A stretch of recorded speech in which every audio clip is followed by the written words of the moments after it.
There is something happening inside you right now that you have been ignoring. Not because you don't feel it, but because you don't know what to do with it.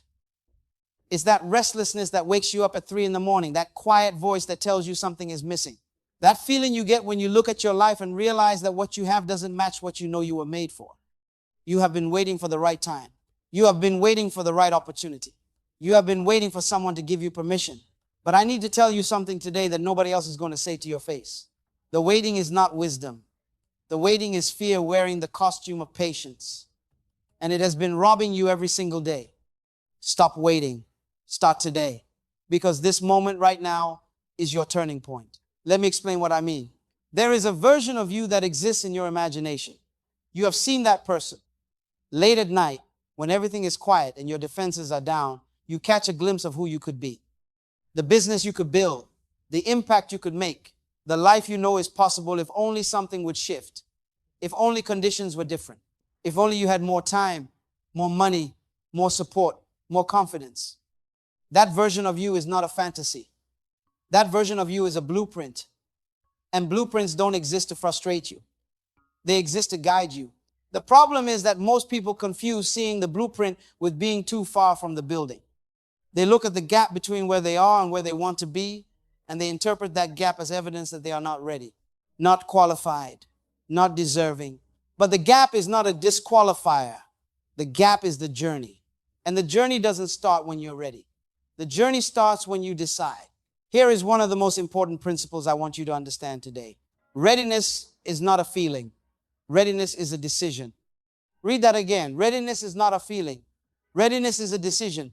Because if you wait to feel ready, you will wait forever. The feelings never perfectly align. The conditions are never perfectly aligned. The stars you are waiting on will never perfectly align. That is not pessimism. That is the truth about how greatness actually works. It doesn't arrive when conditions are perfect. It arrives when purpose becomes more powerful than fear. Think about every person you admire. Every person whose life looks like what you want. Go behind the highlights. Go behind the success. And you will find, without exception, a moment where they acted without certainty. A moment where they stepped forward without knowing exactly where the ground was. A moment where the decision came before the confidence. They were not more talented than you. They were not more gifted. They were not more favored. They simply refused to wait any longer. And that refusal changed everything. Now, I want to talk to you about time. Because this is where most people get it wrong. And getting it wrong here is expensive. We treat time like it is a renewable resource. We talk about time as though it is something we can earn back. We say things like, I'll get to it eventually, and there's always tomorrow, as if time operates on the same economics as money, as if we can deposit it, save it, and withdraw it when we're ready. But time is not a savings account. Time is a river. It moves, whether you are on it or standing on the bank watching it pass. And every day you spend standing on the bank is a day the river moved without you. I want you to sit with that for a moment. Every single day that passes while you are waiting is a day your potential goes unused. A day your gifts go unshared. A day the world waits for something only you can provide. And the world will not wait forever. The moment passes. The window closes. Not because life is cruel, but because time is honest. There is a word I want to introduce into your thinking today. The word is urgency. And I don't mean panic. I don't mean anxiety. I don't mean the kind of pressure that paralyzes you. I mean holy urgency. The kind of urgency that comes from understanding that your life has a purpose, and that purpose has a time frame, and that time frame is not infinite. When you understand that your potential has an expiration date, not in the sense that you run out of worth, but in the sense that every season of your life carries specific opportunities that belong to that season and no other. When you understand that, waiting becomes the most reckless thing you can do.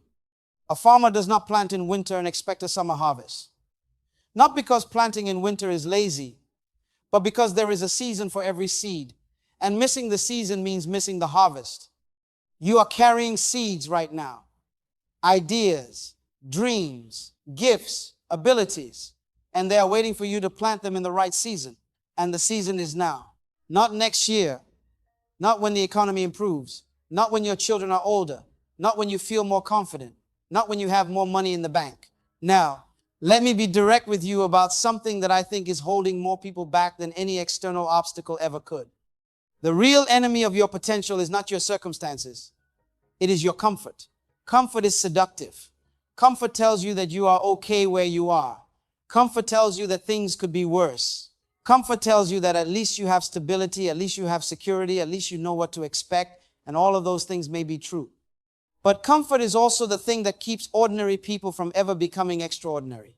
Because extraordinary doesn't happen in comfortable conditions. Extraordinary happens when someone decides that their potential is more important than their comfort. When someone chooses the discomfort of growth over the comfort of stagnation. I want you to ask yourself a question, and I need you to answer it honestly. Not the answer you would give in public, the real answer, the one you give yourself in private. Are you living at the level of your potential, or are you living at the level of your comfort? Be honest, because those are two very different addresses. And most people are living at the address of comfort, while their potential lives in another part of town entirely, wondering when you are going to show up. Your potential is not impressed by your excuses. Your potential doesn't care about your past.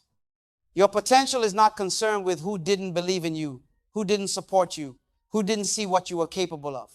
Your potential is simply waiting. It has been waiting patiently, but it will not wait forever.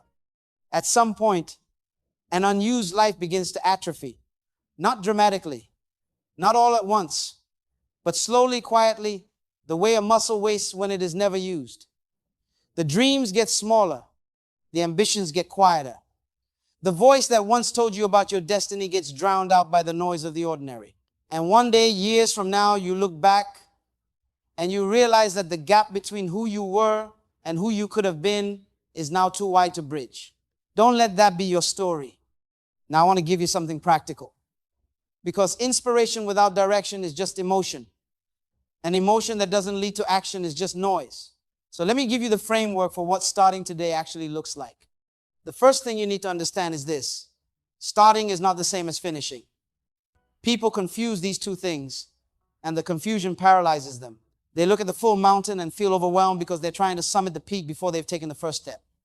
Starting simply means moving. One step, one decision, one action that you have been avoiding.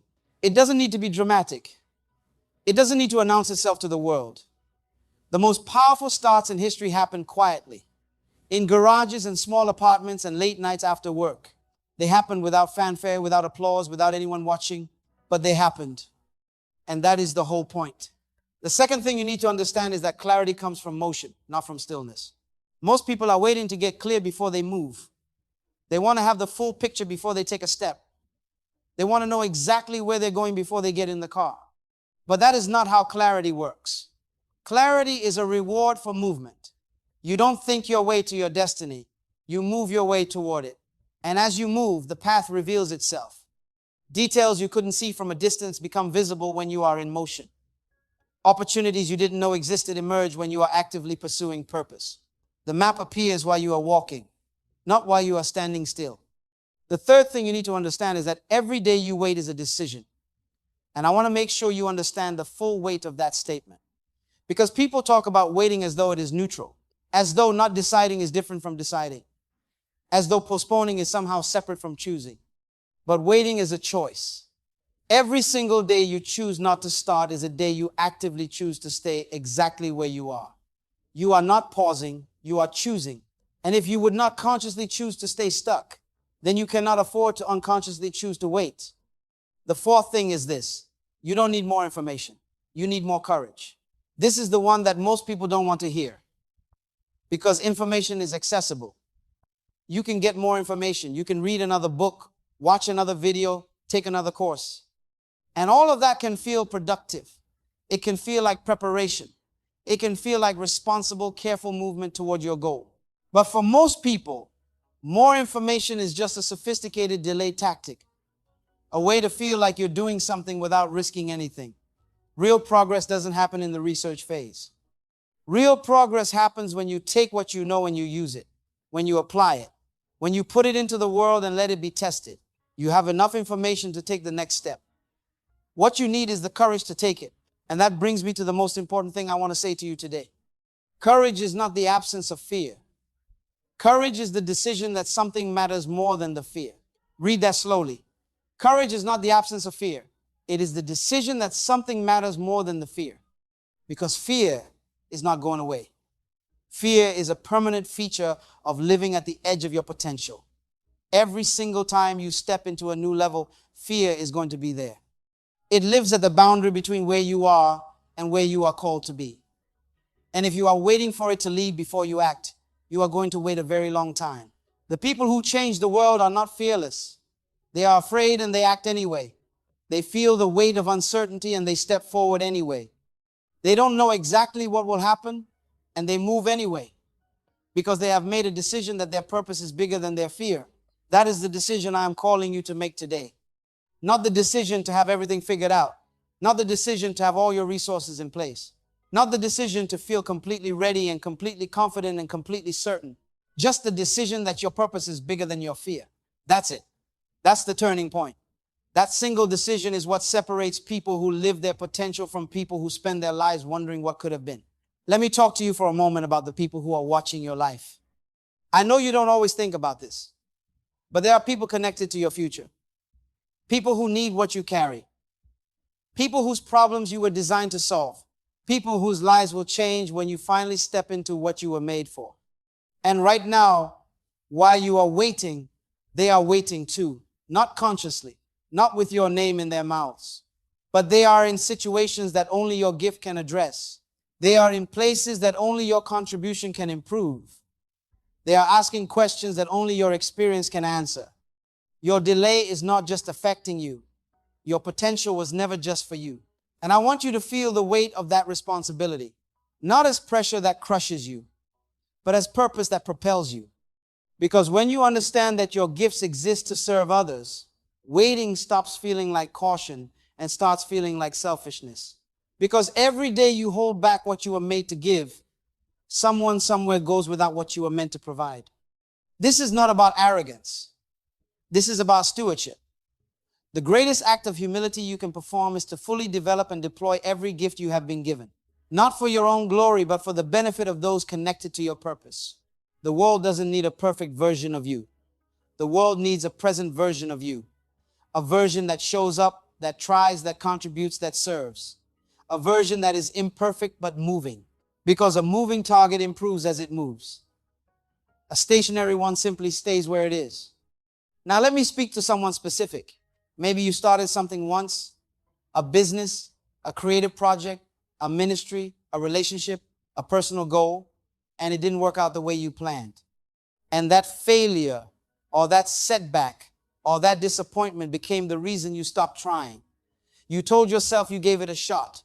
You told yourself it wasn't meant to be. You told yourself that maybe you were wrong about what you were capable of. I want to tell you something today. Failure is not the opposite of success. Failure is the education that success requires. Every person who has ever built something meaningful, every person whose name you know, every person whose story inspires you has a chapter of failure in their biography. Not because failure is inevitable and unavoidable, but because the path to mastery runs directly through the territory of mistakes. You cannot become excellent at something you have never gotten wrong. You cannot develop resilience without resistance. You cannot build a testimony without a test. Your failure was not the end of your story. It was the middle. And the middle is not where you stop reading. The middle is where the story gets interesting. The middle is where character is built. The middle is where the transformation happens that makes the ending powerful. So if you stopped, I am calling you back. Not back to the same approach that didn't work, but back to the purpose that the failure was teaching you how to achieve more effectively. Don't let a chapter become the title of your story. And let me speak to someone else. Maybe you haven't failed. Maybe you've never even started. Maybe the dream has been sitting inside you so long that you've started to wonder if it was ever real, if it was just something you imagined, if maybe you were fooling yourself about what you were capable of. You were not fooling yourself. Dreams don't plant themselves in the hearts of people who can't fulfill them. Desire and destiny are connected. The thing you want, the thing you keep seeing when you get quiet enough to look, is not a coincidence. It is not random. It is not the universe playing a cruel joke on you by showing you something you can never have. It is a preview of what's possible, of what you are moving toward, of who you are becoming. But previews don't build themselves. You have to choose to be part of the story. So today, I want you to do something. Not tomorrow, not after you finish watching this, right now, while these words are still alive in you. I want you to identify the one thing you have been putting off, the one decision you've been avoiding, the one step you've been too afraid to take. Not the whole mountain, just the first step. And then I want you to take it. Make the call you've been afraid to make. Send the email you've been sitting on. Write the first sentence of the thing you've been meaning to write. Register the business you've been dreaming about. Have the conversation you've been postponing. Start the habit you've been intending to start. Do something today that your future self will thank you for. Because here is the truth about turning points. They don't announce themselves in advance. They don't come with a trumpet sound or a dramatic shift in the atmosphere. Most turning points look exactly like ordinary moments where an ordinary person made an extraordinary decision. They look like someone finally picking up the phone, someone finally opening the laptop, someone finally saying yes to their own potential after years of saying maybe. That moment can be right now. This moment can be the one you look back on 5 years from now and say, that was when everything changed. But only if you decide. So let me ask you one last time, and I need you to answer this honestly. Are you going to keep waiting, or are you going to start? Are you going to let another month go by and another year pass while the person you were made to be waits patiently in the space between your fear and your decision? Or are you going to choose today, right now, in this moment, to step into everything you were created to become? The time is not coming. The time is here. Your potential is not a destination you arrive at someday. It is a direction you choose every single day. And today, you have a choice. Stop waiting. Start today. This is your turning point, but only you can decide to take it. If this message hit something in you, if it woke something up that needed to be awakened, leave a comment below. Tell me where you are in your journey. Tell me what you have been putting off. Tell me what today's first step is going to be. Because you being here is not an accident, and your story matters. Hit subscribe and stay with us, because every week we bring you content designed to push you past your limits and into your purpose. Your turning point is waiting. Don't make it wait any longer.